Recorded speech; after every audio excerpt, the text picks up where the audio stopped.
Prvi polčas smo igrali zelo dobro, priigrali smo si veliko priložnosti ter na odmor odšli s prednostjo.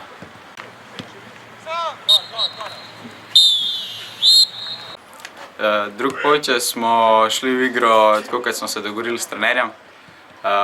Šli smo močno, priigrali smo si veliko priložnosti, dali tudi zaslužene zadetke. V naslednjih tekmah si ne bomo smeli toliko naivnih privoščiti. In zdaj treba nas samo nadaljevati ta niz.